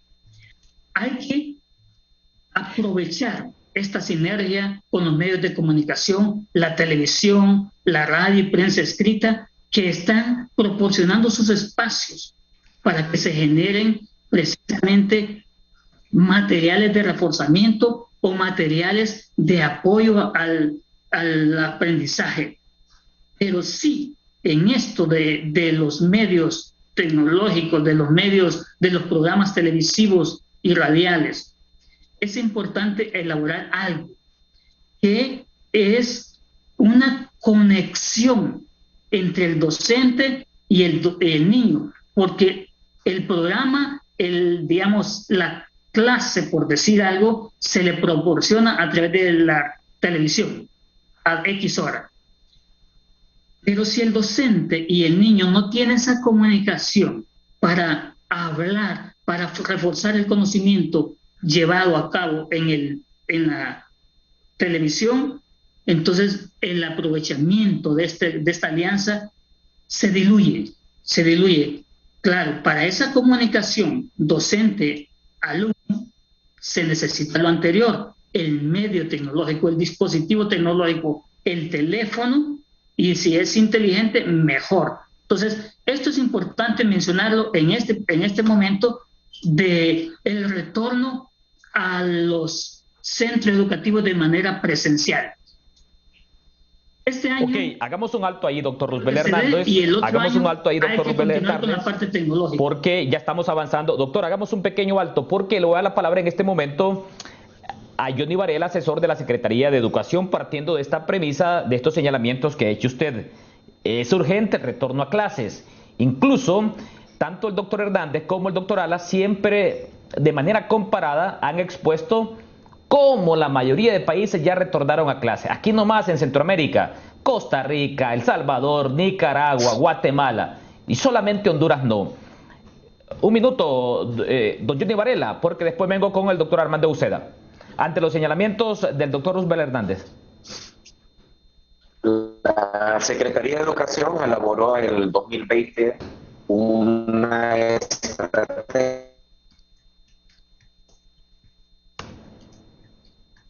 Ok, tenemos problemas con Johnny Varela. Seguro a clases bajo 3 modalidades presenciales. Hola. Ok, lamentablemente... Hola. Sí, adelante, don Johnny Varela.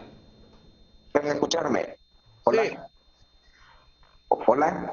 Ok, listo. Les decía que la Secretaría de Retorno de Seguro a Clases 2020, en ese retorno que se elaboró el año pasado, hay 3 modalidades para poder atender a los estudiantes. Una modalidad presencial, semipresencial y una modalidad a distancia o modalidad híbrida. En ese sentido, en el 2021, los primeros lineamientos que se giraron para que la Secretaría, los centros educativos, los docentes y la comunidad educativa pudieran reunirse, analizar las habilitantes del centro educativo y que determinarán ellos presentar al Sistema Nacional de Gestión de Riesgo a nivel local la propuesta de la modalidad que ellos decidían. En ese sentido, hay centros educativos actualmente en el país que no han parado de su sistema presencial y de su sistema semipresencial.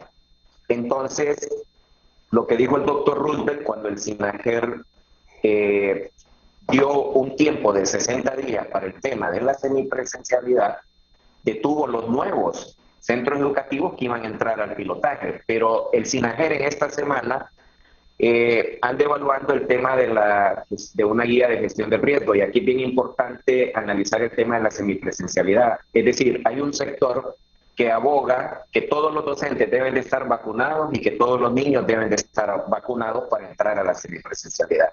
Hay otro sector que habla de condiciones habilitantes que debe de repararse, el tema de infraestructura, el tema de agua y saneamiento y el tema hidrosanitario. Sabemos las condiciones que tiene el país, sabemos de algunos centros educativos que difícilmente en este año van a poder ser reparados. Entonces, lo que estamos trabajando en este momento es la gestión del riesgo, es decir, cómo la comunidad educativa puede dar respuesta en el tema, por ejemplo, hidrosanitario, cómo puede dar respuesta en el tema de agua y saneamiento, cómo puede dar respuesta en ciertas condiciones habilitantes que requieren los centros educativos. Entonces, hay varios análisis. Por un lado, la vacunación desde la Secretaría de Educación para la reapertura de centros educativos. Por otro lado, la guía de gestión del riesgo para que la comunidad educativa, las corporaciones municipales y toda la comunidad local puedan dar respuesta a la habilitación de las condiciones que requiere el centro educativo. Entonces, no sabemos en este dato exacto cuántos los centros educativos a nivel nacional que ya están en semipresencialidad y en presencialidad. Lo que sí tengo seguro que es una muy buena cantidad de centros educativos que ya, por información, se está generando. Entonces, aquí más es oficializar ese tema de semipresencialidad bajo una gestión del riesgo que lo va a hacer el SINAGER. Y algo que sí debemos de ser conscientes, que cada mes que está pasando y que no retornamos al tema de la semipresencialidad, el impacto es enorme. Si en educación media se calculaba para un promedio en América Latina de 50 años o 100 años, y en el tercer ciclo de 100 años el impacto de la pandemia es fatal. Chile ha retrocedido probablemente 3 grados de escolaridad con respecto a lo que ha venido estudiando, y nosotros no podemos ser de manera injusta no retornar a la semipresencialidad, pero bajo la gestión del riesgo y la autorización local. En esos términos vamos a seguir avanzando a pesar de que hay sectores que se oponen al retorno a la semipresencialidad, pero debemos de ser justos con la niñez hondureña y debemos de unirnos bajo cualquier aspecto y retornar lo más pronto a la semipresencialidad. Ok, voy ahora con el doctor Armando Uceda. Y yo también me pregunto, ¿y tendrá la voluntad los representantes del Estado, en este caso la Secretaría de Educación, de ese retorno seguro y pronto a clases? Doctor Armando Uceda, ante las declaraciones, ante las valoraciones del asesor de la Secretaría de Educación, Johnny Varela, avanza este proceso, aunque lento, de inoculación para los docentes, sin que haya ya un anuncio oficial de la Secretaría de Educación. ¿Qué va a pasar después? Porque también los padres de familia dirán, bueno, si mi hijo no está vacunado, no lo envío a clases. Fíjense este tema de la propuesta 1 y 3 del plan estratégico, de las recomendaciones hechas por las universidades públicas y privadas y también por la Asociación de Medios de Comunicación. Adelante, doctora Uceda. Fíjense, Eric, que lo que Johnny está diciendo lo dice con mucha claridad y lo entendemos. Pero yo me regreso a la intervención anterior. Johnny, la Secretaría de Educación, en esa visión centralizada, es muy pequeña para atender este problema. Nosotros, desde las universidades, a través de un esfuerzo enorme que hizo el Consejo Nacional de Educación, que es pequeño también, sintetizamos varias propuestas para la Secretaría, que usted las conoce, se las entregamos al ministro, y en una de ellas recomendábamos que le dieran todo el empoderamiento a los actores locales, que la escuela rural en Olancho no es SINAGER quien la va realmente a abrir, sino la capacidad que tenga la comunidad de entender la pandemia, proteger a sus niños y a su maestro y abrir. Entonces, repito, los técnicos del Consejo Nacional de Educación y la persona que la coordina, que lo hace muy bien, el 2020, se partieron el alma proponiendo cosas, se lo entregamos al ministro Eval Díaz en una reunión que hubo, recuerdo yo. Un centavo no se puso. Si no hay dinero para esto, ¿de qué sirve evaluar el PS, compañeros?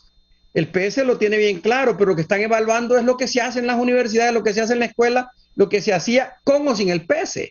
El PS tiene retos claros que requieren recursos, y más lo que la pandemia pone. Si no hay recursos para atender la pandemia en educación, estamos claros que los logros que se estén poniendo como logros del PS no son reales. Son los logros del sistema en su dinámica tradicional. Estamos desperdiciando la oportunidad de echar a andar el PS. Y aquí salvo a la Secretaría de Educación y sus técnicos en el sentido que parece ser que no tiene la fuerza política necesaria para hacerle cosquilla a la clase política nuestra, particularmente al Congreso, para que pongan plata ahí. Y si no hay la plata, miremos, Eric, cómo impacta el dinero. Mire, esto está claro. A corto plazo, acceso y conectividad a la red de medios de comunicación masiva y medios digitales. Eso ya fue declarado como un derecho humano por Naciones Unidas, como un derecho humano de cuarta generación.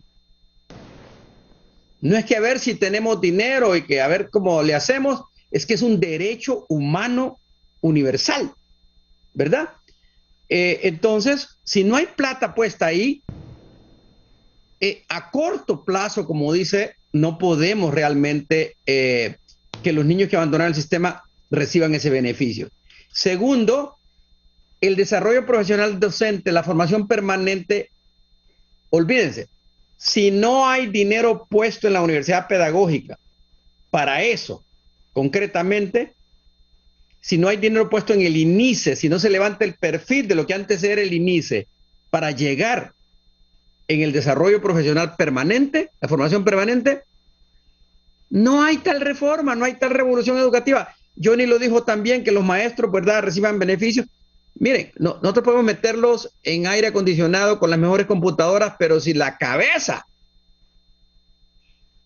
del docente sigue sin ser atendida en un proceso permanente de formación continua, no se puede hablar de una reforma y no digamos de una revolución educativa. Entonces, este desarrollo profesional, yo recuerdo las cifras insignificantes que por años se han invertido. En alguna ocasión estuve viendo que lo que invierte, antes de la pandemia, lo que invertía eran centavos de dólares por docente. Así no se hace nada en el presupuesto. Usted quita ese presupuesto y no pasa nada. Tienen que poner dinero ahí. Y es la clase política. Por eso es que digo que el impacto de la Secretaría de Educación se ve limitado ahí. Tienen que poner dinero en eso. Yo he visto lo que tiene la Universidad Pedagógica en materia ahorita de formación tecnológica, es envidiable.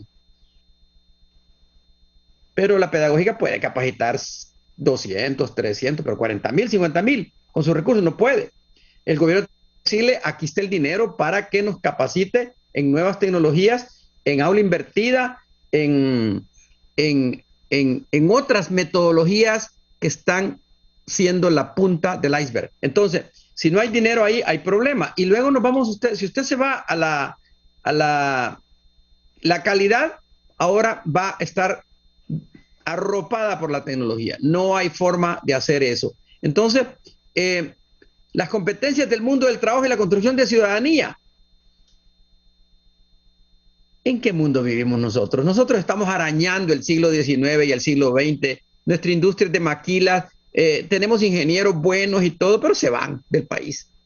Es decir, no hay un mercado agresivo, a pesar de que si no entra la empresa privada en esta gran reforma a cambiar el mercado laboral, porque los hay gente de mucho talento en la empresa privada, no vamos a entrar al siglo XXI. Entonces, mire, eso lo contrasto. Y otro papel importante, Eric, que no hemos mencionado, y qué bien que Canal 10 está tomando iniciativas, es que, hombre, nosotros tenemos que también plantearnos desde los medios de comunicación, de que aparte de el dime que te diré de la clase política, está también lo sustantivo de la educación. Me alegra que Diario La Tribuna, voy a citar el nombre porque vale la pena, lleva 4 editoriales en menos de 10 días, educando para un mundo que ya no existe, que fue el que disparó este debate y en el que citan a este pensador, a este conductor del proceso de PISA, que a propósito es físico-matemático, como lo es matemático Alas y Roosevelt y su servidor. Trabajos que van a desaparecer. Miren, hay que leer ese editorial de La Tribuna. Esta cosa está seria. El cortejo fúnebre. Se está muriendo el país en materia de educación. Y hoy, el editorial de hoy, no, perdón, hay otro sobre hoy es de vida o muerte de La Tribuna. Creo que ese sale, si mal no recuerdo, el 29 de junio, ayer. Y hoy, si hay que leer el editorial de hoy, lo que se sabe y que se ignora. Todos sabemos que esta cuestión está desplomada, pero cierra La Tribuna. El ingeniero Flores está haciendo un trabajo extraordinario en esto. Lo triste, cierra este editorial, es que lo que se sabe se ignora o se trata como si no se supiera. Casi le está diciendo a la clase política, ¿y ustedes cuándo van a reaccionar? Entonces, este foro probablemente no va a tener la audiencia que tienen las telenovelas de la noche.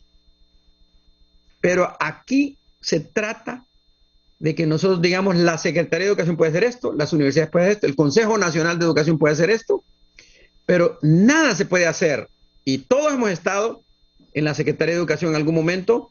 Ustedes lo saben que si no se pone la plata para esas cosas, para tecnología, para formación de docentes, nosotros podemos reformar el currículum y jugar fútbol con ese currículum. Pero a la hora de la hora, cuando regresemos al sistema presencial, ¿verdad? Que es otro tema importantísimo, va a volver la incertidumbre. Y la incertidumbre existe de 2 maneras. La más trascendental, que es la incertidumbre que imponen las leyes de la naturaleza y el pensamiento, que es importante, como el principio de incertidumbre de Heisenberg. Y la otra incertidumbre que nos impone la ignorancia. A Sinajer, en materia de educación, hay que calificarlo tomando decisiones con ignorancia del tema educativo. Lo ha hecho bien en unas cosas relativas a salud y hay que aplaudírselas, pero nos ha metido miedo a tal grado que las cosas no se ven caminando de la manera correcta. Voy a cerrar mi participación para no aburrir los compañeros, si me permite compartir en pantalla, porque los ejemplos de hoy, no sé si se está viendo en pantalla, abrí mi Twitter. Mire, Eric, voy a felicitar a Víctor Manuel Cortés Calderón. Este es un presbítero fundador de la escuela Mercedes Calderón. Creo que ahí por Santa Cruz de Ojoa, si no me equivoco. No la he visitado, pero le debo esa visita. Hace 4 horas, mire lo que publicó él. Con o sin Sinajer, con clases diarias por internet y computadora en cada alumno de escuela pública de Chile, el 20% aprendieron solo un 60%. Y Honduras solo con WhatsApp. Son preguntas que se hace la gente que trabaja en esto. Sin embargo, Víctor Manuel Cortés Calderón nos dice para la escuela hondureña que él dirige o en la que él tiene impacto. De junio 2020 a junio 2021 hemos impartido 12 meses de clases semipresenciales y presenciales con bioseguridad en la escuela Mercedes Calderón. Se puede. Este hombre está rompiendo la barrera que le han impuesto y lo hace bien, nos consta. Aquí está con el cardenal. O sea, Víctor Manuel Calderón está haciendo un trabajo envidiable y como él, hay otras aldeas en Valle. Me decía una muchacha que trabaja en tareas domésticas aquí en Tegucigalpa el otro día, que sus hijos viven en una aldea de Valle y que no han perdido clase. Que la maestra va, ¿cuál Sinajer? Porque se cansó, llegó, va con medidas de seguridad, los papás le proporcionaron la protección necesaria y está dando clase. Entonces, también los dirigentes magisteriales tienen que ayudarnos en esto ahora que van a vacunar a los docentes, que es una prioridad. Prioritaria. Ok, hagamos un alto, doctor Armando Uceda, porque tengo que hacer una tercera pausa comercial. Cuando regresemos, más valoraciones, observaciones, señalamientos sobre el contexto de la educación en el país. Las universidades públicas, privadas y también la Asociación de Medios de Comunicación tuvieron a bien a inicios de año de presentar esta propuesta de priorización, pero al parecer poco o nada se tomó en cuenta por parte de la Secretaría de Educación. Hacemos una pausa, ya volvemos. Ya regresamos con Foro Canal 10.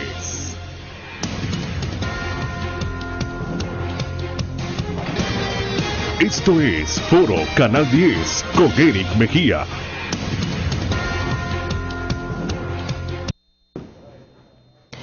Ya nos restan 17 minutos para finalizar Foro Canal 10. Decía entre la pausa el doctor Denis Cáceres, se reunió en las últimas horas la clase política para consensuar esta exigencia del presupuesto por parte del Consejo Nacional Electoral. Me parece muy oportuno esa observación.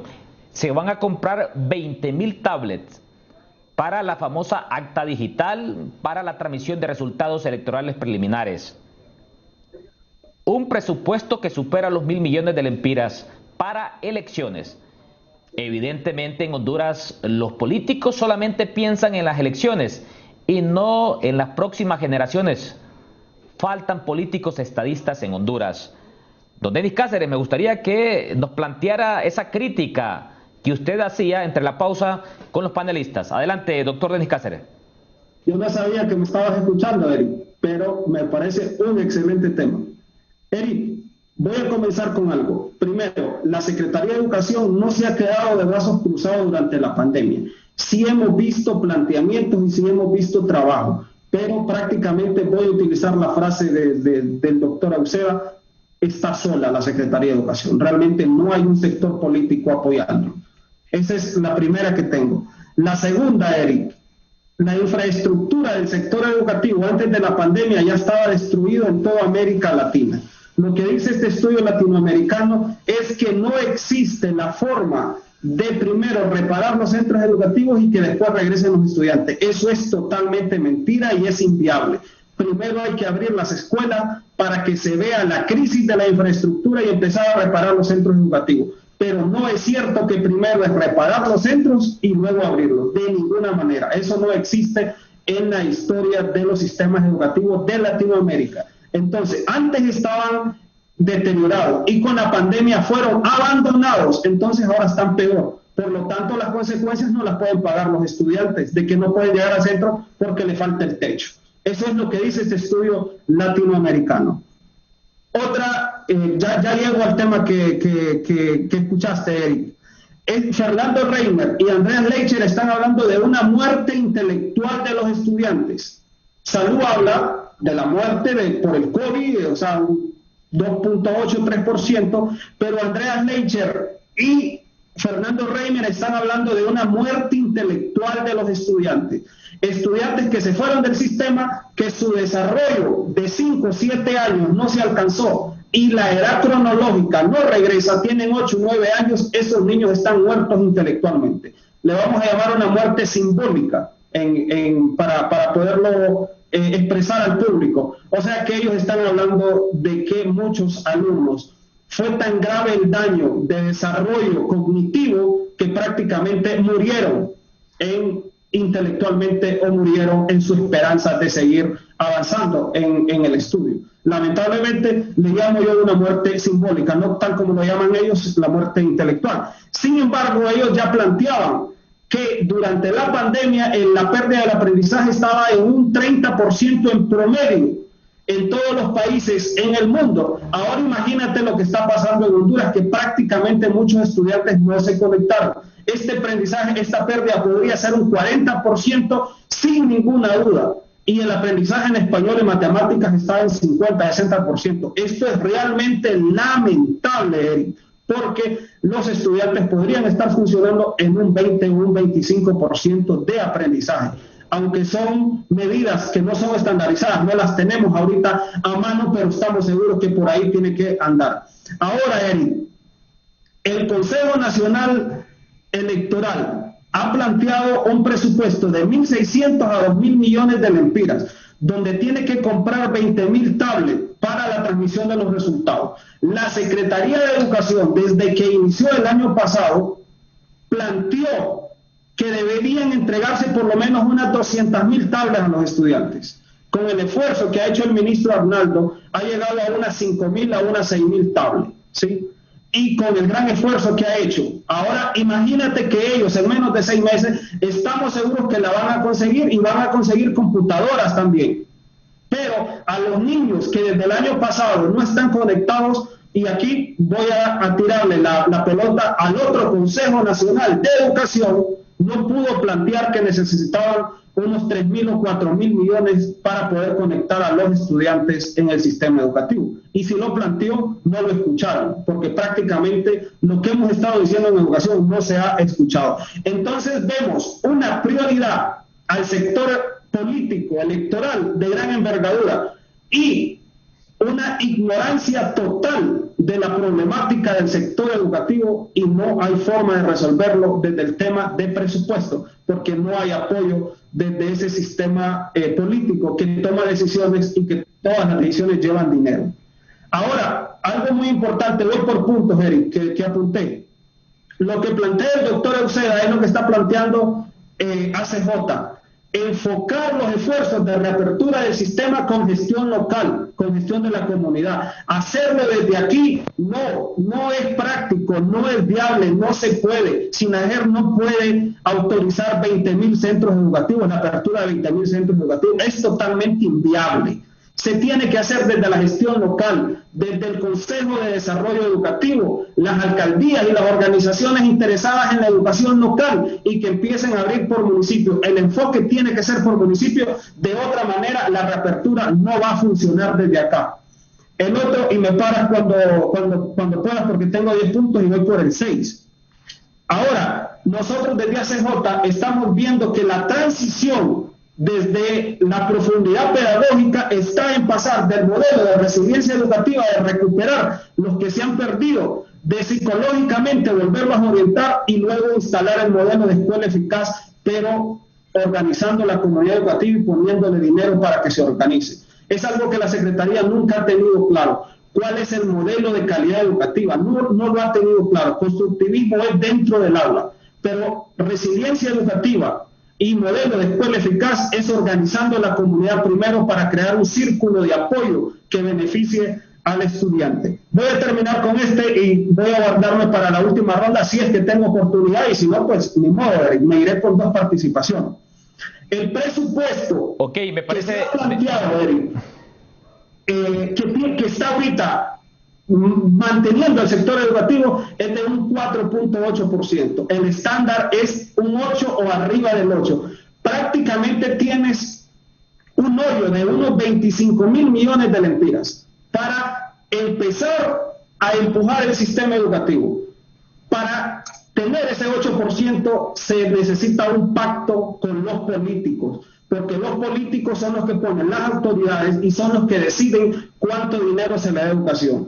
Para superar esa brecha arriba de los 20.000 millones, que es prácticamente lo que existe ahorita de presupuesto, es doblarlo, se necesita voluntad política, y ahí sí estaríamos hablando del inicio de una revolución educativa, ya que a inicios del 2000 estaba casi en un 8 o 9%, claro, con la ayuda del Planefa, y prácticamente se redujo y ha llegado a un 4.8%, y con ese presupuesto el 95% solo ajusta para pagar docentes. Por lo tanto, el último punto de investigación e innovación que tiene el plan de las universidades es casi imposible, para el sector educativo, pero sí puede ser desarrollado desde las universidades. Con un poquito de plata, las universidades lo pueden echar a andar, pero la Secretaría de Educación necesita casi doblar el presupuesto, lo mismo las universidades, para poderle hacer frente a las exigencias del sector educativo. Ahí me quedo, Eric, y dejo los siguientes puntos para el final. Ok, vamos a hacer una última pausa comercial. Cuando regresemos, un mensaje final por parte de nuestros invitados, el doctor Roosevelt Hernández, el doctor Mario Alas, el doctor Armando Uceda y también por parte del doctor Denis Cáceres. Ya volvemos. Ya regresamos con Foro Canal 10. Esto es Foro Canal 10 con Eric Mejía.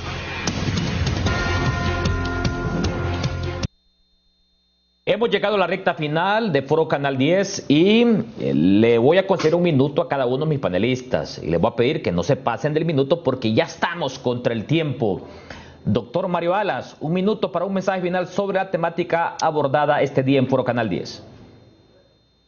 Bien, el mensaje final sería: hay que tomar en cuenta este tipo de documentos que priorizan los aspectos más importantes a través de los cuales se puede introducir, como dijo el doctor Uceda, una revolución en educación.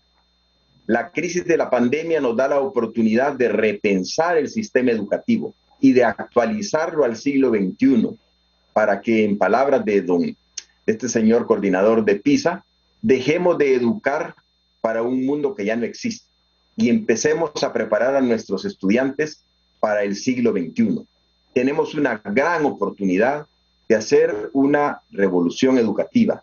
Y tomo aquí unas palabras que ya se habían planteado. Esto se puede impulsar desde la sociedad civil apoyando a la Secretaría de Educación.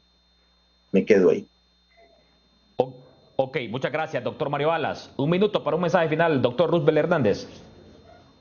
Bueno, quiero dar a conocer una noticia que salió en el 2014 y que es importante que todos la conozcamos porque necesitamos que la clase política se involucre, pero se involucre de manera clara.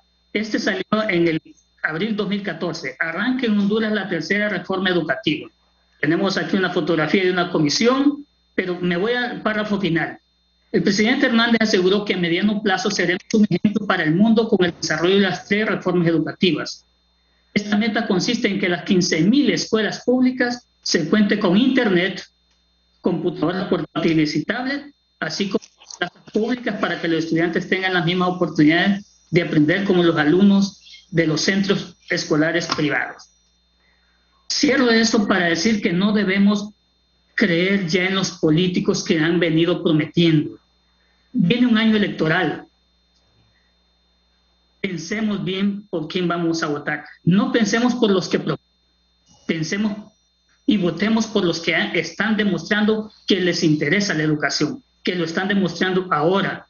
Eso es lo que necesitamos, involucrar a la clase política para hacer una revolución, para partir de cero, para recomenzar a armar este sistema educativo. No votemos por aquellos que prometen, votemos por aquellos que demuestran el interés verdadero por el sistema educativo hondureño, incrementando el presupuesto, dando materiales a los niños y apoyando a los docentes ahí en los centros educativos, en las comunidades, en los municipios, a nivel del departamento. Es importante eso, una incorporación de la clase política para tener un nuevo sistema educativo con la incorporación de todos los actores, universidades, sociedad civil, cooperación y el sector gobierno. Muchas gracias. Ok, muchas gracias a usted, doctor Roosevelt Hernández. Un minuto para un mensaje final, asesor de la Secretaría de Educación, Johnny Varela. Bueno, creo importante, Eric, estos temas y felicitar también a cada uno de los panelistas. Nos hemos encontrado en varios foros y siempre tienen como punto importante el tema educativo y a través de sus investigaciones pues generan ese diálogo en tema educativo y también en el tema de la toma de decisiones. Yo invitaría a que sigamos siempre planteando estos temas que son muy relevantes, pero tenemos que hacer también una mirada fina desde las organizaciones de sociedad civil y desde las universidades para que podamos identificar cuál es el rol preciso de cada institución y de quién demanda el apoyo hacia la Secretaría de Educación o de los siguientes sistemas. Y finalmente, importante el punto que plantea el doctor Armando Uceda con respecto.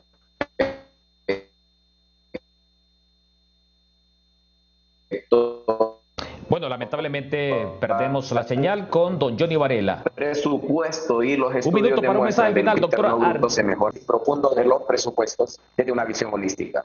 Gracias. Ok, muchas gracias, don Johnny Varela. Un minuto para un mensaje final, doctor Armando Uceda. Bien, voy a compartir en pantalla, les estoy presentando la caricatura, no la caricatura, la pintura que un pensador de clase mundial utiliza para describir los productos de sistemas educativos como el nuestro. Ya mencionaba Honduras por nombre y apellido. Está apareciendo en el mundo una clase de inútiles que va a sustituir a la clase obrera que luchaba por sus derechos laborales. Estos, su tristeza lo dice, es una clase de personas capacitadas por los sistemas educativos para un mundo que ya no existe.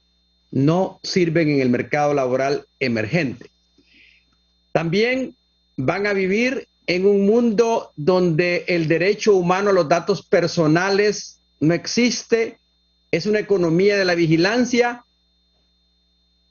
En realidad, es una pérdida enorme educarlos para que se queden mirando el celular en una burbuja que no los va a dejar liberarse nunca.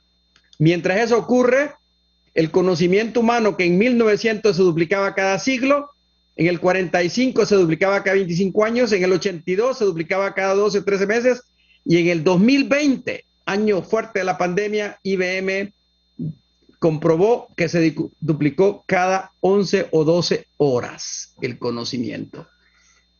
Mientras tanto, los empleadores quieren que la gente sepa resolver problemas, trabajar en equipo, saber hablar, comunicarse y tener pensamiento crítico.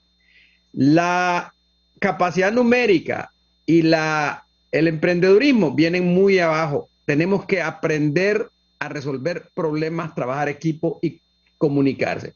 Y finalmente, este es el mundo de hoy, la inversión que hay en investigación y desarrollo. Los grandes son Estados Unidos, le sigue China, Japón, Alemania. Y miren este círculo cómo da vuelta. Estoy moviendo el cursor para ustedes. Sigue todo el mundo, miren. Sigue en rojo los de peligro. Y luego, aquí está Honduras, miren. 9 millones de dólares en investigación y desarrollo. Por eso necesitamos una revolución educativa. Gracias por la invitación. Ok, gracias a usted, doctor Armando Uceda. Lamentablemente esas son las cifras. Un minuto para un mensaje final, doctor Denis Cácer. Sí, es importante abrir el sistema educativo principalmente donde la ratio de alumnos por docente es baja. La segunda es desde la psicometría. Lo que yo puedo recomendar es, hay que medir qué tan grande es el daño para poder mejorar. Definitivamente, hay que abrir, hay que medir para poder mejorar. De otra manera no se puede. La otra es que en el mundo hay más que una teoría, es una investigación científica en el marco de la prosperidad de Learning Bar de los canadienses, que es justamente para iniciar de nuevo el sector educativo. El sector educativo desde cero puede ser impulsado desde la teoría de la prosperidad de Learning Bar. Es un estudio científico, más que una teoría, es un estudio científico, y varios países de la América Latina lo están haciendo. Y por último, algo que yo le puedo recomendar al sector educativo es que si se pudiera diseñar un programa de recuperación de conocimiento de unas 1000 horas en matemática y de unas 1000 horas en español. Esto debería estar distribuido entre 5 y 10 años, y estas 1000 horas pueden ser desde un mundo informal, frente a frente, o desde un mundo de una plataforma virtual, pero definitivamente hay que cubrir la brecha que se generó en estos 2 años, y que podría ser de unas 1000 horas de aprendizaje en español y matemática. Ese podría ser un proyecto para los siguientes años. Gracias, Eric. Ok, muchas gracias a cada uno de nuestros panelistas y gracias a usted también, por supuesto, amigo televidente. De esta manera llegamos a la recta final en una emisión más de su Foro Canal 10. La cita es este jueves siempre en punto de las 7 de la mañana.